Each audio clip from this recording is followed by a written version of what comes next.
सूरह आले इमरान की आयत नंबर 64 से मैंने उस समस्या का समाधान दिया प्रैक्टिकल, और फिर कहा कि अगर अपने मंदिरों से मूर्तियां निकाल दो जो कि वेद के अनुसार होगा, हम वहां आकर पूजा करने के लिए तैयार हैं। अगर तुम समझते हो ना उसको, हम आके करने के लिए तैयार हैं।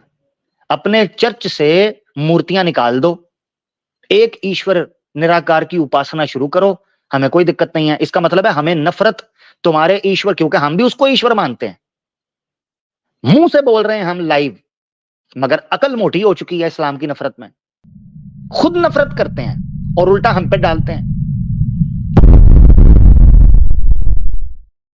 हीलर भाई को ले लेते हैं। हीलर भैया कैसन है? जी अरे भाई, बहुत बढ़िया भैया। स्वागत है आपका भैया आज के प्रोग्राम में। बड़ी देर आप तो बाद आए बड़े हैं। आप खुद बड़े दिनों बाद दिखाई दिए हो। अरे ऐसा क्या है भाई, हम तो हर हफ्ते आ रहे हैं भैया। हाँ, चैनल बदल गया, माहौल बदल गया, हालात बदल गए, हाँ, हम वही हैं। ये चैनल तो मैंने पहली बार देखा, दूसरा वाला तो बैन हो गया। मुझे लगा, मैंने देखा उसमें दिखा रहा था कि है ही नहीं। जी जी, वो असल में इंडियन गवर्नमेंट ने मुझे नेशनल सिक्योरिटी के लिए थ्रेट कहा है, और वो उन्होंने कहा है कि ये जो है ये हिंदू राष्ट्र के लिए बहुत बड़ा खतरा बन गया है। और ये टेररिस्ट डिक्लेयर कर दिए गए। टेररिस्ट, बाप जी रे। जी जी जी जी जी जी, टेररिस्ट, दूसरे लफ्जों में उन्होंने मुझे टेररिस्ट डिक्लेयर किया। उन्होंने कहा कि ये आइडियोलॉजिकल बंदा जो है, टेररिस्ट। हाँ जी, लॉजिकल टेररिस्ट, हाँ वाह वाह वाह, क्या क्या। Ideological terrorist. जी, ideological terrorist, yes thank you. तो कोई बात नहीं, ये हमारा गर्व है और इसमें कोई दिक्कत नहीं है। सच बोलने वालों को टेररिस्ट कहा जाता है, और शायद यही इस दुनिया की रीत रिवाज है। खैर, आपका स्वागत करते हैं हीलर भाई, काफी दिन बाद आप आए, और अच्छा लगा कि बाहर हमारी मुलाकात होगी बहरहाल। जी, क्या कहेंगे? आज क्वेश्चन आंसर सेशन है हीलर भाई। मैं चाहता हूं, आपके साथ तो सनातन धर्म के ऊपर हमेशा बात होती है और आप आते हैं, सनातन धर्म का पक्ष रखते हैं, तो मैं ये जी। समझता हूं कि आपका ये राइट है कि आप चूंकि मर्यादा और सलीके से ही बात करने की कोशिश करते हैं हमेशा से, जब जितना मैंने सुना है। ठीक है, कई दफा आप जोश में आ जाते हैं, मनुष्य है आखिरकार, हो जाता है मामला, मगर ये है कि आप जरूर सवाल रख सकते हैं भैया। अच्छा, मैं एक ऑब्जर्वेशन अपनी रखता हूँ। अच्छा, अब सवाल नहीं है? उसको आप सवाल की तरह से उसमें ड्राइव करते हैं, उसमें से सवाल। ठीक हो गया, ठीक है, जरूर जरूर हिलर भाई। मेरी एक ऑब्जर्वेशन है कि सब धर्मों के अंदर अपना अपना भगवान की, अल्लाह की अपनी अपनी परिभाषा है। पर मैं उस दिन देख रहा था यार कि 10 कमांडमेंट्स पढ़ रहा था मैं एक दिन। तो हम्म 10 कमांडमेंट्स में पहला ही कमांडमेंट पढ़ के मुझे बड़ा अजीब सा लगा कि हम्म पहला ही कमांडमेंट ये है कि भैया मेरे अलावा किसी और को मत मानना। हम्म तो हमारे यहाँ पे बड़ा एकदम से कंट्रास्ट कंपैरिजन होता है। होली का जो त्योहार मनाया जाता है वो एक ऐसे ही अल्लाह भगवान के ऊपर था, मतलब जिसने अपने को भगवान डिक्लेयर किया, और एक ही कंडीशन एक ही थी उसकी कि मेरे अलावा किसी और को मत मानना। हम्म तो बाई हम्म चांस कहानी होती है कि उसका बेटा ही किसी और को मानता है, तो अल्टीमेटली फिर ये होता है कि भाई जो भी जिनको वो मानता था वो अवतार लेके आते हैं और फिर उसका नष्ट करते हैं। समथिंग समथिंग इस तरह की कहानी थी। तो मेरा हम्म एक सवाल ये है कि ये जो एक स्टेटमेंट है, अगर हम्म ये स्टेटमेंट किसी भी धर्म से हटा दिया जाए, हम्म यानी कि जिसको कह लो आप शिर्क कह लो, या अल्लाह या खुदा या यहोवा अगर किसी दूसरे भगवान से रश्क खाना छोड़ दे, तो मुझे लगता है बहुत ह्यूमैनिटी और बहुत ही परस्परता आपस में फैल जाएगी। सब एक दूसरे हम्म का आदर करने लग जाएंगे। लेकिन हम्म क्योंकि अल्लाह ही लड़ाई पे उतरा हुआ है भाई, या यहुआ जो है उसका 10 कमांडमेंट में तो यहुआ था शायद, जब यहुआ या जो भी खुदा वो ही लड़ाई पे उतर आया कि भाई मेरे अलावा मत मानना किसी को, बजाय हम्म इसके कि भाई सब में मैं हूं, या अगर तुम जिसको मान रहे हो मानो, अच्छी बात है, अल्टीमेटली पूछे पर प्रार्थना तो मुझ तक ही पहुंचेगी, क्योंकि प्रार्थना तो अल्टीमेटली तुम किसी का नाम लेके भी कह रहे हो, अल्टीमेटली तो वो मेरे को पहुंचनी है, करने वाला तो मैं ही हूँ फॉर एग्जाम्पल। तो ये अगर चीज हट जाए तो मेरे को लगता है काफी ब्रदरहुड आ जाएगा यूनिवर्स में। काफी धर्मों हम्म की जो छोटी छोटी लड़ाइयां हैं केवल इसी बात पे हो गई कि मतलब खुदा ने ही ये बात कह दी कि भाई तुम या तो उसको मान लो या फिर नहीं, तो फिर भाई मैं जो ऑर्डर दूंगा फिर नहीं मानने वालों का जो करना है। जैसे हिरण्यकशिपु था हमारे यहाँ पे, उसने कहा भी नहीं मानोगे तो मार डालूंगा सबको। तो वो क्या करता था भाई, जो भी वैष्णव को मानता था उसको मार डालता था। अल्टीमेटली फिर ये हुआ कि भाई उसकी तरफ से एक रिटेलिएशन हुआ और उसको भी मारा गया। फिर अल्टीमेटली इस तरह की मतलब ये एक बड़ा ही खराब मुझे लगा कि एक रिलीजन के अंदर ये चीज बड़ी ब्रदरहुड को खत्म करने वाली है। इसको आप शिर्क कह लो, इसको 10 कमांडमेंट का पहला कमांडमेंट कह लो, कि अल्लाह ही या यहोवा ही या खुदा ही बर्दाश्त नहीं कर पा रहा भाई, तो मनुष्य तो बेचारा उसके बाद कुछ कर ही नहीं सकता, वो तो फिर जिसको भी फॉलो करेगा वो करेगा ही करेगा। इससे बड़ी लड़ाई हो जा रही है। मतलब ठीक हो गया। ये मेरा ऑब्जर्वेशन था, मैं कहा इस पे जबरदस्त। आपसे। नहीं बिल्कुल, आपकी ऑब्जर्वेशन को हम सवाल के तौर पर ले लेते हैं। ये आपके सामने वेद है, ऋग्वेद मंडल 1 सूक्त 52 और मंत्र है 13। पहले मैं डालूंगा आपकी ऑब्जर्वेशन पर गर्म पानी, ठीक है ना, ताकि वो थोड़ा सेट हो जाए, तो आपको पता चल जाए ना, क्योंकि आप अब्राहमिक रिलीजन सिर्फ पढ़ते हैं, मैं आपको सनातन धर्म भी पढ़वाऊंगा। आपके मेरा साथ में कमाल ये है। प्रॉब्लम है, आप नहीं उठाते हो इधर तो दयानंद सरस्वती भी एक सेक्ट हाँ की किताब को लेके अपना इंटरप्रिटेशन, जी जी जी, अगर आप आप ऐसा इसका करें, ओरिजिनल आप मुझे पढ़ोगे ना, हाँ आप निकालेंगे, बीच में नहीं टोके, मैंने आपकी खामोशी से सुना है, ठीक है ना। एक तो ये चीज में रख लें। इधर भाई, आपने जो अपना यहाँ पर गप्पस्तान.com करना था वो कर लिया, क्योंकि आप बीच में टोके हैं तो मैंने ये टर्म यूज किया। अगर आप टोकते तो मैं भाईचारगी के साथ, भाई मर्यादा के साथ चल रहा हूँ। टोकेंगे तो फिर मैं अपने वो मेरा मेरा मेरा फिर माइंड ऐसे होता है, मैं फिर इधर उधर निकल जाता हूं। आपको गलत लगता है, आपने पेश करना है, मैंने नहीं पेश करना। मेरा काम है रेफरेंस पेश करना। और अगर किसी को स्वामी दयानंद सरस्वती के भाष्य से या वेद के अनुवाद से दिक्कत है तो वो बोले कि आर्य समाज सनातन से नहीं है, उसको बोलना पड़ेगा ये सनातनी नहीं है, तब हम मानेंगे। भाई सीधी बात है, या तो आप बोल दें वो सनातन। तो इसलिए टॉपिक इधर उधर नहीं जाएगा, टॉपिक रहेगा। सबसे पहले वेद पे आ जाते हैं, ठीक है जी, ताकि हम पहले आपकी ऑब्जर्वेशन पर डालें गर्म पानी, क्योंकि आप सनातनी दोस्तों को आजकल अब्राहमिक रिलीजन पढ़ने का बहुत शौक है, जबकि सनातन धर्म पढ़ा नहीं होता। ऐसी सूरत में हमें पढ़ाना आवश्यक हो चुका हुआ है। ऋग्वेद मंडल 1 है, सूक्त 52, मंत्र है 13। जैसे परमेश्वर ही सब जगत की रचना, परिमाण, व्यापक और सत्य का प्रकाश करने वाला है, इससे ईश्वर के सदृश कोई भी पदार्थ ना हुआ और ना होगा। ईश्वर के सदृश कोई भी पदार्थ ना हुआ है और ना होगा। अब अच्छा, उसके सदृश कोई नहीं होगा, यानी उसके ये इसका मतलब यह है वलम यकुल लहू कुफुवन अहद, उसके जैसा कोई नहीं हो सकता, उसके सदृश कोई भी नहीं है। कोई पदार्थ नहीं, कोई पत्थर नहीं, कोई मूर्ति नहीं, कोई कुछ नहीं, ड्रामेबाजी नहीं। अब ठीक है, ईश्वर वेद के अंदर आपने अपना ज्ञान जो है प्रकाश कर दिया, तो क्या करना चाहिए? अलो जी, सॉरी, देख, ऐसा समझ के हम लोग उसी की उपासना करें, उसी की उपासना करें, उसी की उपासना करें, उसी की, उसी एक की, जिस परमेश्वर के सदृश कोई पदार्थ ना हुआ है ना होगा। ये आपके सामने रेफरेंस आ गया वेद का। अब हम समझते हैं आपकी ऑब्जर्वेशन।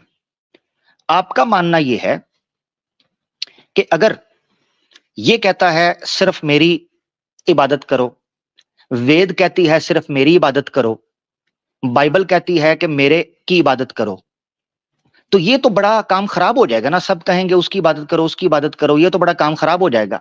सनातन भी कहता है मेरे ईश्वर की करो, इस्लाम भी इनके बकौल कहता है मेरे ईश्वर की करो, बाइबल भी कहती है मेरे ईश्वर की करो, यहां तो मसला हो जाएगा।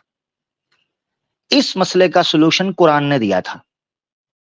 सूरह आले इमरान आयत नंबर 64 पेश करता हूं, आपकी स्क्रीन पर रहे, ठीक है जी, ताकि पता चले कि कुरान ने अगर प्रॉब्लम को डायग्नोस किया है, वहीं कुरान ने सॉल्यूशन पेश किया है, अगर कोई मानने वाला हो तो। अलबत्ता जिनके दिमागों पर इस्लाम के प्रति क्रोध, नफरत की पट्टी बंध गई है, मैं बात नहीं, हिलर भाई की बात नहीं कर रहा, जिनके, तो उनको यह बात समझ नहीं आएगी। सॉल्यूशन आने लगा है कुरान की तरफ से। हिंदी ट्रांसलेशन निकालता हूं मैं जी, ताकि सबको समझ आ सके कि ये सॉल्यूशन है क्या। सॉरी, इधर गया ये, ठीक है जी। सूरह आले इमरान आयत नंबर 64, ये आपके सामने अनुवाद है हिंदी का। कहो ऐ किताब वालो, आओ एक ऐसी बात की और जिसे हमारे और तुम्हारे बीच सम्मान मान्यता प्राप्त है।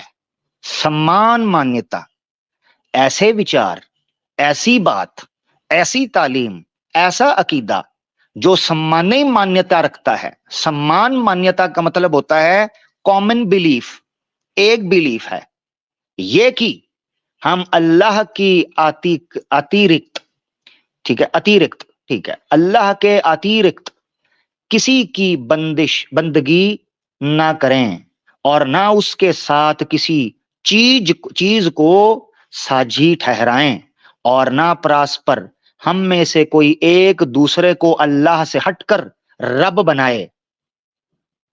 अब सवाल यहां यह उठता है कि अल्लाह शब्द का उपयोग यहां पर हो रहा है। हिंदू तो अल्लाह शब्द का उपयोग नहीं करते।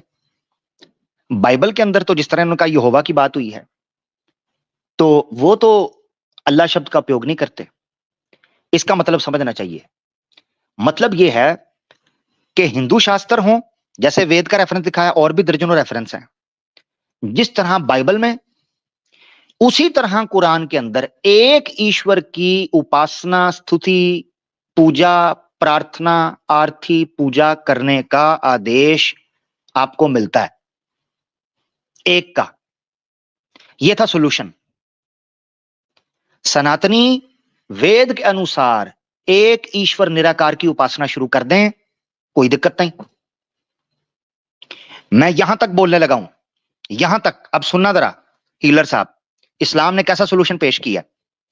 अगर सनातन धर्म में वेद के अनुसार पूजा पाठ शुरू हो जाए, इनके मंदिरों से मूर्तियां, बुत निकाल दिए जाएं और रहें ये मंदिर सनातनियों के, मूर्तियां निकल जाएं सिर्फ, मुसलमान उस मंदिर के अंदर जाकर भी नमाज पढ़ने की इजाजत है। यह इस्लाम का हुक्म है। अगर मूर्तियां हट जाएं, मुसलमान उस मंदिर के अंदर नमाज पढ़ सकता है। इसी तरीके से चर्च, इसकी मिसाल वेस्ट से ले लें। वेस्ट के अंदर सैकड़ों चर्चेज हैं जो अबेंडन हो गए, जिनको लोगों ने छोड़ दिया, तर्क कर दिया। मुसलमानों ने उन चर्चेज को खरीदकर मस्जिद बनाकर वहां नमाज पढ़ रहे हैं, उन्होंने बेच दिए। मुसलमान ऐसी कुफर की इबादत गाह के अंदर नमाज पढ़ सकता है जहां पर शिर्क की आमेज़श ना हो, मूर्ति पूजा ना होती हो। हम वहां जाके नमाज पढ़ सकते हैं। इससे बड़ा पैगाम कोई हो सकता है? अगर मुसलमान ये मानता होता कि नहीं, अल्लाह सिर्फ हमारा है, हिंदुओं का नहीं है, ईसाइयों का नहीं है, तो हम कहते नमाज सिर्फ मस्जिद में होगी। ऐसे मंदिर के अंदर भी नमाज नहीं पढ़नी हमने, ऐसे चर्च के अंदर भी नहीं पढ़नी। नहीं, उलमा के फतावाजात मौजूद हैं कि आप ऐसी जगह पर पढ़ सकते हैं नमाज जहां पर मूर्ति पूजा, जहां पर शिरकिया इबादत ना होती हो। अब ये किसने कहा? आपके शास्त्रों ने। आपकी वेद कहती है एक ईश्वर की प्रार्थना, उससे पूजा करनी है, उसकी स्तुति करनी है, उसकी उपासना करनी है। इस्लाम कहता है एक ईश्वर की करनी है, बाइबल कहती है एक ईश्वर की करनी है। आपने पढ़ा 10 कमांडमेंट। तो ये चीज है जिसको समझना चाहिए था। अब आ जाते हैं आगे। इन्होंने कहा कि सब एक एक अपना अपना कह रहे हैं, इससे तो बांट हो जाएगी, इससे जो है ना लोग अपनी अपनी जगह पर जाते हैं। ऐसा नहीं बिल्कुल कहा ठीक, मैंने। बिल्कुल। हाँ जी, नहीं, ऐसा नहीं कहा मैंने। यहाँ तक आपकी बात मैंने सुनी, मैं इसका एक सुन ली। आपका चले, हाँ चलें, इस इतनी बात आपने सुन ली है, उसको छोड़ देते हैं। अब आप जो मैंने बात रखी है, इस पर कोई आपको आपत्ति है तो आप रख सकते हैं। जी भाई। हाँ, हाँ, हाँ, हाँ, बिल्कुल, बिल्कुल। देखो जी, क्या होता है कि अब एक आपको छोटा-सा, आपने इतनी बात की, एक छोटा-सा आपको एक इसका दूसरा सॉल्यूशन भी बताता हूँ। जैसे 2 तरह के सॉल्यूशन, एक आपने बताया इस्लाम ने क्या दिया। छोटा-सा 2 सोल्यूशन आपका, आपकी आवाज चली गई हिलर भाई, आपकी आवाज चली गई है।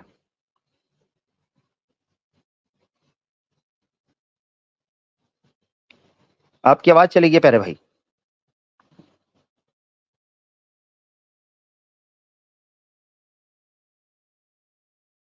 इनकी आवाज चली गई है मेरे पास, किसी और को आ रही है नीचे?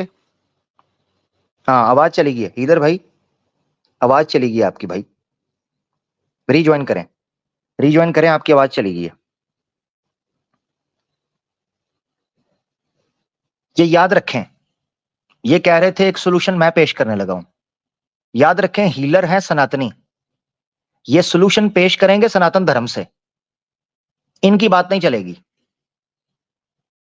मैं मुसलमान हूं, मैंने सोल्यूशन पेश किया कुरान से। ये सनातनी है, ये सोल्यूशन पेश करेंगे इस प्रॉब्लम का सनातन धर्म से, अपनी मर्जी से नहीं। हाँ, ये सनातन चीज धर्म याद के लिए रखना। अब इसमें जी हिलर भाई, इसमें अब आपकी आवाज आ रही इसमें हाँ, इसमें ना एक क्या है कि जैसे कृष्ण का भी गीता में है कि भाई आप किसी की भी पूजा करो, अल्टीमेटली पहुंचेगी मेरे तक ही। एक ये एक दो मैसेज है, मैं ये बहस इस पे नहीं कर रहा हूँ कि क्या चीज सही गलत है, मैं कह रहा हूँ दो मैसेज है। एक ये मैसेज है कि तुम किसी की भी पूजा करो, पहुंचेगी नहीं मेरी नहीं, तक, तो मैं इन हिलर सब भाई में सॉरी व्याप्त हूं। सॉरी सॉरी सॉरी, रुक जाएं। नहीं, ये नहीं चीज चलेगी। उसकी वजह बताता हूं मैं आपको, ये नहीं चीज चलेगी, ये गलत तरीका कार है हिलर भाई। ये इंसाफ का दामन छोड़ने वाली बात है। आप सनातनी हैं, सनातन धार्मिक शास्त्रों से आपको इसका समाधान पेश करना होगा इस हाँ हाँ, समस्या का। यदि आप अपने स्वयं अपनी इच्छा से या अपने अरे ध्यान से चीजें पेश करते हैं, वो मैंने हमें आपको दो स्वीकार नहीं चीज होगी। मैंने आपको दोनों ही बातें बताई। मैंने आपको एक तो दोहा भी दिया, इसमें ये क्लियर था कि भाई एक जो ईश्वर है, जैसे क्यों पूजा करी जाती है अवतारों की, बिकॉज भगवान ने दिव्य शरीर धर के नाना प्रकार की लीलाएं की हैं उसी एक ईश्वर ने, इसलिए मल्टीपल वे फॉर्म्स की पूजा हमारे यहाँ होती है। ये हमारे शास्त्रार्थ का ही तो है जो मैंने आपको बताया। और नंबर टू, जैसे कि गीता के अंदर ही कृष्ण ने कहा कि तुम किसी की भी पूजा करोगे, अल्टीमेटली होगी ही मेरी ही। अब मैं मैसेज दो देना चाह रहा हूँ कि शास्त्र के दो ऑप्शन आ गए। एक, तुमने किसी भी की पूजा करी तो बहुत बड़ा पाप करोगे और ये उसकी जो भी सजा होगी शिर्क की, भाई क्या करना होगा, वो एक सेक्रेट मैटर है। और दूसरा होता है कि भाई तुमने किसी की भी की, अल्टीमेटली मैं तो ही सब में व्याप्त हूँ, मैं तो सारी सृष्टि का रचयिता हूँ, मैं ही सब कुछ हूँ। तो तुम अपने माँ बाप की भी अगर पूजा करोगे तो मेरे तक ही पहुंचेगी, करने वाला तो मैं ही हूँ ना, माँ बाप थोड़ी देंगे। वो तो पूजा आप किसके थ्रू पहुंचा रहे हो, वही एक मीडियम आप ले रहे हो या नहीं ले रहे हो, इट इमेटीरियल, करते सब एक ही ईश्वर की। भगवत गीता में क्या कहा गया है? भगवत गीता में क्या कहा है? भगवत गीता में कहा है कि मेरी शरण में आओ तुम, चाहे अच्छा, किसी भी योनि कोई भी प्राणी हो, किसी तरह कोई भी तुम्हारा प्रकार हो, चाहे जानवर हो, चाहे पशु हो, चाहे मनुष्य हो, मेरी शरण में आओगे। मेरी शरण में आने सबको के लिए छोड़ के, कहा सब सबको सब सबको प्रकार के छोड़ धर्मों के को मत। छोड़ के। नहीं, किसी किसी धर्म को छोड़ने की जरूरत ही नहीं है, सनातन में तो किसी धर्म लो को जी, छोड़ने की जरूरत ही नहीं होती ना। लो जी, अब ये मुस्लिम ले रह लें के भी भगवत सनातनी हो गीता। सकते ये भगवत गीता ले लें। आप जो बोल रहे हैं इसके विरुद्ध कह रहे हैं श्री कृष्णा जी। भगवत गीता अध्याय 18 है, श्लोक है 66। ये देख लें, आपके सामने है। सभी प्रकार के धर्मों का परित्याग करो और केवल मेरी शरण ग्रहण करो। हैं, शरण मैं ग्रहण तुम्हें करो। सत्पाप कर्मों की प्रतिक्रिया क्रियाओं से मुक्त कर दूंगा। डरो मत। इसमें सभी कोई मुस्लिम प्रकार, के ये लिए भी देखें, कुछ नहीं। ये देखें, सभी प्रकार के धर्मों का परित्याग करो। जी हिलर भाई, यहां भी कहा जा रहा है सब धर्मों का परित्याग करना है। हाँ हाँ, सब धर्मों का आप कोई भी आचरण कर रहे हो। देखो धर्म हमारे यहाँ पे, आपने जो पहला सवाल रखा था ना शुरू में जब आप बात कर रहे थे कि रिलीजन और धर्म में क्या फर्क होता है, जो नहीं नहीं, हमारे यहाँ पे जो भी बात रास्ता नहीं है, इधर हिलाएं, बात आप नहीं, नहीं नहीं धर्म नहीं नहीं, धर्म से बात मत हिला रहे हैं कंफ्यूज आप। करना। बिल्कुल नहीं हिला रहा। धर्म से गीता के अंदर ये कहीं पे भी नहीं है किसी रिलीजन के बारे में। गीता ओए जो है होए होए होए होए अध्यात्म होए होए अध्यात्म का एक किताब है। जैसे कि होए होए रिलीजन होए और होए। धर्म में जो मेन फर्क है वो यही है कि रिलीजन एक सेट ऑफ प्रैक्टिसेस है, जैसे कि हिंदूज करते हैं, वो बेसिक वाह लेवल वाह की वाह वाह पूजा। वाह वाह वाह और वाह जब वाह। आप स्पिरिचुअलिटी में अगर ये चले कहा जाते जाता, हैं। अगर ये हम्म, कहा जाता, सुने हीलर भाई, मुझे टोकना इसलिए पड़ रहा है कि आप दो बातों को गड़बड़ कर रहे हैं। जब आपने बोला कि इस्लाम ये कहता है या अब्राहम ये कहते हैं कि सबको छोड़ के, अब्राहमिक रिलीजन जो है कि सबको छोड़ के जनाब नहीं नहीं एक ही कहता, पूजा करो, बस ये नहीं नहीं करेंगे। रुके नहीं जरा, कहता सर, नहीं कहता, रुके। नहीं कह रहा। वो कह आप यहाँ टोक रहा हूँ। वो कह रहा है कि तुम किसी और की पूजा मत करो, मेरी पूजा करो। अगर जी, किसी और ये की तो पूजा यही है। करोगे तो तो शिर्क है, वो सभी बहुत बड़ा प्रकार के गुनाह है। धर्मों का, जी, ये शिर्क मैंने, बहुत बड़ा फर्क है। मैं फर्क साबित करता हूं, मैं साबित है। करूंगा मैं भी वेदों मैं के भी अंदर। आपको साबित करूँ, मैं बताइए। साबित करता हूं वेदों के अंदर। आपने अवतार वेदों से साबित कर दें। एक मिनट रुके जरा, आपने नंबर 1 क्लेम समझ लें आप। आपने क्लेम, मैंने इसीलिए कहा हीलर भाई, आप सनातन धर्म के कर्ता धर्ता नहीं हैं। सनातन धर्म वेद या भगवत गीता आप लेकर चल रहे हैं ना, आपने भगवत गीता पेश की, ठीक है, भगवत बिल्कुल गीता पेश बिल्कुल कर दी बिल्कुल, वेदों मैं से। उपनिषद ही आपको लेके वेद, चलता हूँ। हाँ ठीक है, उपनिषदें अभी नहीं, अब डिस्कस होंगी। अभी वेद डिस्कस होगा, परम प्रमाण। या आपने भगवत गीता देखिए पेश कर दी थी, उसका पेश कर दो। वेद में आपकी एक, आप वेद खोलोगे, आप क्या है रुके जरा, आर्य मैं पॉइंट समाज रखने का दें। वेद रुके इंटरप्रिटेशन जरा, ना रखें। आप अपना पेश कर देना। अगर आपको गलत लगता है आप अपना पेश कर दें, उस पर बिल्कुल सवाल बिल्कुल उठाऊंगा मैं, बिल्कुल वो मेरी बात है। बिल्कुल अब रुके जरा, बिल्कुल, मुझे आप पॉइंट कीजिए। रखने दें, मुझे पॉइंट रखने दें। नंबर 1, हमने दिखाया, वेद कहते हैं, सुन लीजिएगा, अगर आपको कोई आपत्ति है आप अपना दिखाएंगे, मैं उस पर सवाल उठाऊंगा। वेद कहते हैं सिर्फ एक ईश्वर की उपासना करो जिसके सदृश कोई भी पदार्थ ना हुआ है ना हो सकता है। अभी रेफरेंस एक और दिखा दूंगा आगे वेद में जाके, बोल रहा हूं मैं सिर्फ, जिसमें लिखा है कि वो समय से और प्रकृति से परे है, उससे ऊपर है, उसके सदृश नहीं हो सकती, ना समय उसके अपर असरअंदाज होता है ना प्रकृति। अगर हम अवतार माने तो ये चीज फिट नहीं बैठती, नंबर वन। नंबर दो, आपने अवतार कॉन्सेप्ट को वेदों से साबित करना है कि ईश्वर प्रकृति के अंदर पदार्थों के अंदर प्रवेश करता है, लिहाजा उसकी उपासना करना शिरक नहीं होगा, गलत नहीं होगा, यह चीज होगी। अब दूसरा पॉइंट, आपने ये चीज रखी थी कि कहता है कि जी आप सिर्फ उसकी करो, इसके अलावा किसी की करोगे तो वो चीज ठीक नहीं होगी, ये उसकी चीज जो होगी। सजा है, जो वेद भी से सजा आपके दिखाऊंगा। यहाँ होगी शिव की, हाँ हाँ, शिव वेद की से सजा भी दिखाता हूँ। दिखाना मेरे को आप। जी जी, शिर की सजा क्या, कहां से दिखाऊं, वेद से दिखाऊं?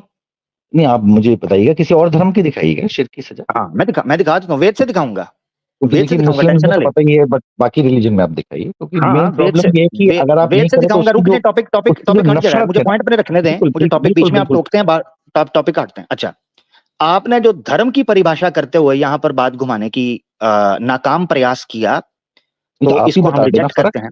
जी, मैं फर्क आपको बताने लगा हूं। ये फर्क इस वक्त इस चीज का नहीं हो रहा, फर्क हो रहा है सबको छोड़ के, सबको त्याग करके केवल एक के पीछे चलना। अब सुने जरा, धर्म धर्म धर्म को त्याग के, सुने। भगवान को जी त्याग जी के जी जी नहीं। जी जी, फर्क है दोनों। भगवान है, धर्म को जो त्याग के बाकी कह रहे भगवान हैं को वो कह नहीं। रहे हैं किसी कौन और से की भगवान को? पूजा नहीं करना। यहाँ कौन कह से? रहे हैं बीच में ना धर्म की टोके बात यार, हो फिर रही आप टोकते हैं, बात फैल जाती है। मुझे एक बात रखने दे अपनी, बीच में ना टोकें, आप अपनी बात रखिएगा, मैं खामोशी से सुनूंगा, है। ठीक है? रख के पॉज डन कर लें, लीजिएगा। डन कर लें, ठीक है ना? हाँ, रख के मैं पॉज बोलूंगा। लीजिए। जी रुके जरा, अभी धर्म पर ही मैं अगला जुमला रखना मैंने, क्योंकि आपका जो आपने धर्म की परिभाषा पेश की थी उसके ऊपर मेरा सवाल उठने लगा यहाँ पे। सभी प्रकार के धर्मों का परित्याग करो, सभी प्रकार के धर्मों का। अगर बात यहां तक होती तो हिलर भाई की बात ठीक होती थी, मगर इनका एतराज था सबको छोड़ के एक के पीछे। ये देखो, और केवल मेरी शरण ग्रहण करो, मेरी शरण ग्रहण करो, श्री कृष्ण कह रहे हैं केवल एक। सारे धर्मों का परित्याग, केवल एक, ये दो अलग चीजें हैं। एक है सारे धर्मों को छोड़ दो, ये अलग बात है। एक है सबको छोड़ के मेरे पीछे आ जाओ बस। यही इल्जाम तो इस्लाम के ऊपर दे रहे थे आप।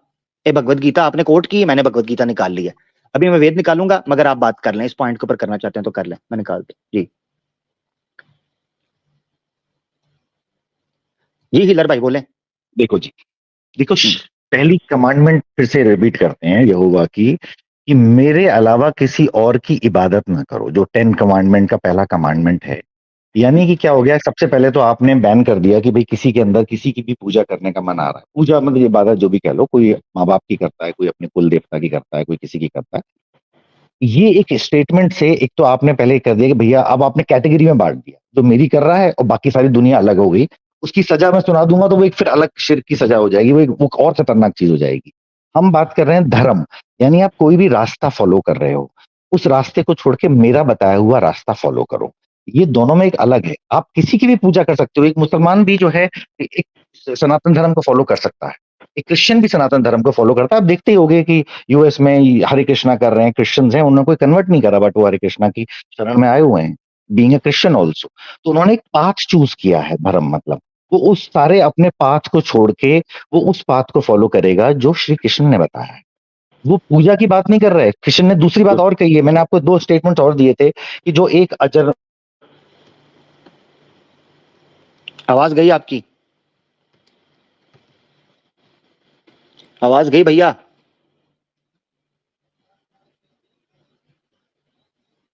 मानते हैं। और तीसरी चीज आवाज जो मैं गई थी बताना चाह आपकी, दोबारा बोले, आपकी आवाज चली गई थी। मैं कह रहा था कि जो अवतारों का वर्णन है वो वेद में नहीं है, आपने ठीक कहा था, पुराणों में अवतारों का वर्णन है, और उसके लिए सब अवतारों की पुराणे अलग अलग हैं हमारे यहाँ पे। इसलिए जो है, हम कोई भी भगवान हो, आपका भगवान हो, चाहे यहोवा हो, चाहे अल्लाह हो, कृष्ण ने या किसी ने भी गीता में ये नहीं कहा कि किसी भगवान को ना मानो। वो पाथ जो होगा, उस पाथ से सुपीरियर जो मैंने तुम्हें पाथ बताया है, भक्ति का मार्ग, वो उनका कहना है कि ये सबसे सुपीरियर पाथ है। हमारे यहाँ 6 पाथ होते हैं इसके लिए।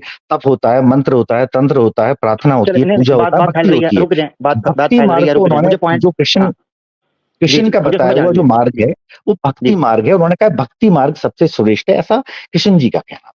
और उस जी को फॉलो जी करते हुए मेरी शरण में आओ। आप किसी की भी पूजा कर रहे हो, आप जाए किसी की भी पूजा करो, अल्टीमेटली पहुंचती कृष्ण के पास ही है। जी इवन ठीक हो हमारे गया। यहाँ पे एक इंसिडेंट था, एक इंसिडेंट और दूंगा छोटा सा। जी कृष्ण ने जी एक बार एक इंसिडेंट दिया था हमारे यहाँ पे कि भाई द्रौपदी के यहाँ पे कुछ लोग खाना खाने आते हैं तो उसके पास खाना नहीं होता, एक चावल का दाना मिलता है, तो कृष्ण उसको लेके खा लेते हैं और ये मैसेज देते हैं कि मैंने खा लिया तो सबकी भूख खत्म हो गई, अगर मेरी शुदा शांत हो गई तो सबकी हो गई। तो यही एक मैसेज एक सनातन के अंदर से निकलता है। तो आपके उसमें बात कर रहा हूँ कि आप किसी की भी पूजा कर लो, मेरी मेरी शुदा शांत हो गई। वो एक भड़काने वाला जो एक स्टेटमेंट है ना कि भाई किसी और की ना करो, अब इससे हो क्या रहा है अमीर भाई? अगर अब मैं कह रहा हूँ कि किसी और की नहीं करना, पहले तो मेरे बाकी सारे दुश्मन हो गए, चाहे वो क्रिश्चियन है, चाहे कादियानी है, चाहे फलाना ढमाका, जो भी मेरे वाले को नहीं कर रहा वो मेरा दुश्मन हो गया भाई, सब सीधा सीधा। अब उसके बाद नेक्स्ट आता है कि भाई उसकी सजा क्या है शेर की। तो इसकी वजह से क्या हो रहा है, बड़ी एक ब्रदरहुड खत्म हो रही है। आपको, आप भले ही मेरे पॉइंट को डिफाई करो या किसी और पॉइंट पे करो, बट अल्टीमेटली मैं ये कहना चाह रहा हूँ कि अगर एक की पूजा करने में कोई बुराई नहीं है, आप एक की पूजा करो, बहुत अच्छी बात है। दूसरा जो एक पूजा कर रहा है उसकी भी बहुत अच्छी बात है। कोई चार की कर रहा है वो भी बहुत अच्छी बात है। बट अगर आपको ये परेशानी हो रही है कि दूसरा वाला ना करे और वो इसकी करे जिसकी मैं कर रहा हूँ, यहीं से सारी लड़ाइयां चालू हो रखी। ठीक है, थैंक ये यू, बहुत शुक्रिया ये जी। मेरा कहना है। 10 कमांडमेंट से जो शुरू हुआ वो थैंक जूइज्म यू से जो थैंक स्टार्ट यू हुआ। थैंक यू भाई, thank you thank you thank you. अच्छा जी, अब हम समझ लेते हैं चीजों को। सबसे पहले तो जिस चीज को समझना है वो ये है कि इन भाई साहब को, हीलर साहब को शायद लगता है कि जिस तरह पूजा को धर्म के साथ लिंक करके इन्होंने कहा कि धर्म का मतलब ये होता है, आपको हमसे पूछना चाहिए कि इबादत का मतलब क्या है। हम आपको बता, इबादत भी पाथ को कहते हैं, इबादत भी पाथ को कहते हैं। अगर आपने ये खुद माने हैं, अपने मुंह से ये माने हैं कि श्री कृष्णा कह रहे हैं सारे धर्मों को यानी सारे पाथ को छोड़कर मेरे पाथ के पीछे आ जाओ, क्यों? क्योंकि एक पाथ में जिस सब पाथ शामिल हो जाएंगे एक पाथ में, ये बोला इन्होंने। हाँ, तो हम भी इबादत को पाथ कहते हैं। हमारे नजदीक इबादत सिर्फ नमाज रोजे का नाम नहीं है, हमारे नजदीक इबादत उस पूरे के पूरे पाथ का नाम है कि आपने यहां पर जीवन कैसे गुजारना है। कुरान की आयत है, सूरह जारियात, वमा खलकतुल जिन्न वल इंसा इल्ला लियअबुदून। इंसान की उत्पत्ति इस धर्म के पाथ पर, यानी ये जो इबादत है जिसको आप आमतौर पर इबादत समझते हैं, शायद नमाज पढ़ने या रोजा रखने, सिर्फ इसको इबादत इबादत पूजा है बोलते सर, हैं। रुक आराधना है, जाए इबादत रुक पूजा जाए, सलात और प्रार्थना। नहीं नहीं नहीं, इबादत का मतलब और है, दिखा दूं आपको।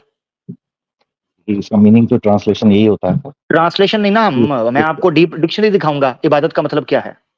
डिक्शनरी में तो यही होता है सर, ठीक है, तो मैं बता हाँ, रहा अब हूँ रुक जाए, आप बीच में ना टोकें, मैंने बात की है, बीच में ना टोकें। ठीक है, मैं आपके साथ तसल्ली से मैंने आपको सुना है जो आप बोलते रहे। अब मैं आपको इस चीज जो समझाने लगूं, वो रुके, बीच में ना बोलना मेरा भाई, मैं उठा के साइड पे करूंगा, ये याद रखना गिलर साहब, बीच में नहीं बोलना। आप टोकते हो, बात इधर उधर हो जाती। इबादत का मतलब आपने एक एक चीज इस जिंदगी के अंदर कैसे गुजारनी है, ये मतलब होता है, इसको कहते हैं इबादत। पॉइंट नंबर 1, तो ये कहना कि आप लोग इबादत की वजह से भेदभाव कर रहे हो, यानी कि पूजा पाठ की वजह से, हम भेदभाव बेसिकली जनाब पाथ की वजह से कह रहे हैं। श्री कृष्णा ने बोला सारे धर्मों को त्याग कर मेरी शरण ग्रहण कर लो। अब धर्म का मतलब कुछ भी करें, पाठ करें, पूजा करें, पाठ करें, जो भी करें, बोला यही गया है कि सबको छोड़कर मेरे पीछे आ जाओ। अब ये कहते हैं कि जनाब ये तो नहीं कहा गया ना कि अगर कोई ये नहीं करता तो उसके साथ क्या मामला होगा। ये चीज बड़ा दुख देती है इनको, बड़ा इनको मसला पड़ रहा है। उसका सोल्यूशन मैं पहले दे चुका हूं। सूरह आले इमरान आयत नंबर 64 में अल्लाह ने क्रिस्टल क्लियर करके कहा है अल्लाह का मतमा नजर क्या है एक की इबादत से। इनको इतनी सी बात समझ नहीं आ रही। ये कहते हैं कि जी आप अल्लाह की इबादत कर रहे हो तो दूसरे से आप नफरत करते हो। हम नफरत मूर्ति पूजा से करते हैं, मूर्ति पूजा से, जो वेद करती है, जो आपके शास्त्र करते हैं, जो खुद आपके धर्म के अंदर मूर्ति पूजा से नफरत की गई है, वो मैं दिखा दूंगा, वो मेरे जिम्मे है। हम एक ईश्वर की उपासना, मैंने अभी बोला जुमला, उसको इसने हवा भी नहीं पड़ने दी हीलर भाई ने। जो जुमला मैंने बोला था वो जुमला था, अगर इनके मंदिर से इन मूर्तियों को हटा दिया जाए, पता नहीं किधर गए, अच्छा आ गए। मैंने ये जुमला बोला था, दोबारा सुन लें हीलर साहब, इसको आपने कान पर हवा भी नहीं पड़ने दी। अगर मंदिर से मूर्तियां हटा दी जाएं, अगर चर्च से मूर्तियां हटा दी जाएं, हम मुसलमान वहां नमाज पढ़ने के लिए तैयार हैं। ये बात समझ नहीं आई आपको? है कि मंदिर तो है वो हिंदू का।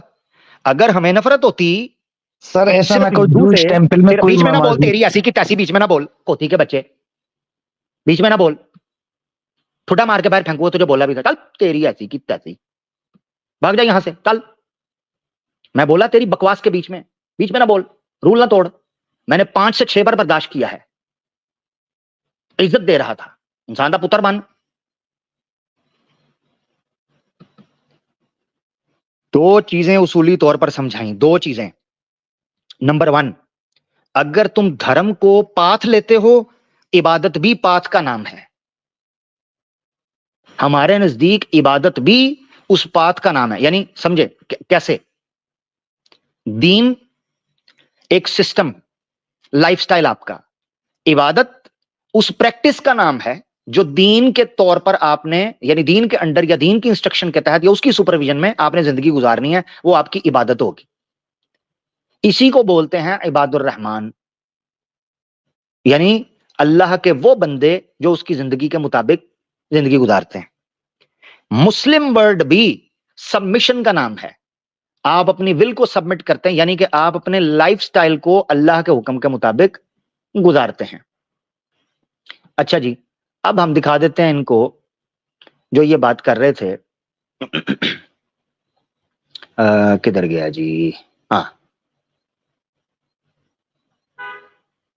देखो जी, किधर गया?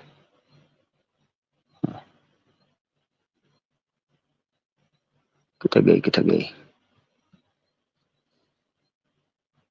ड्रामेबाजी?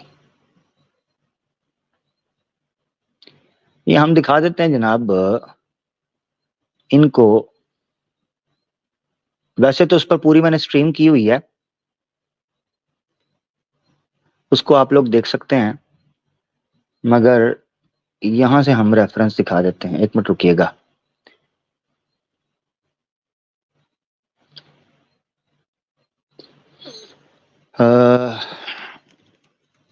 किधर गए?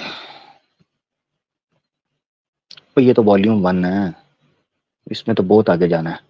चलें इधर से दिखाता हूँ, वेबसाइट से दिखा देता हूँ।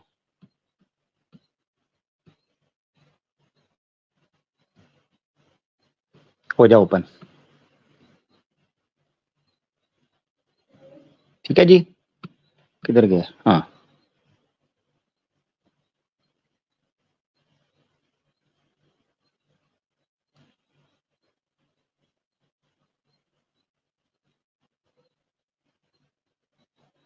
एक मिनट, सॉरी, मैंने इनके लिए जरा प्यारा सा एक रेफरेंस निकाल लूं।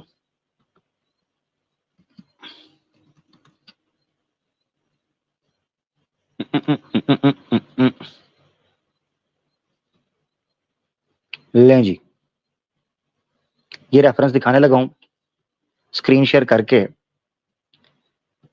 ये देखिएगा। ओए, तू तो बंद हो।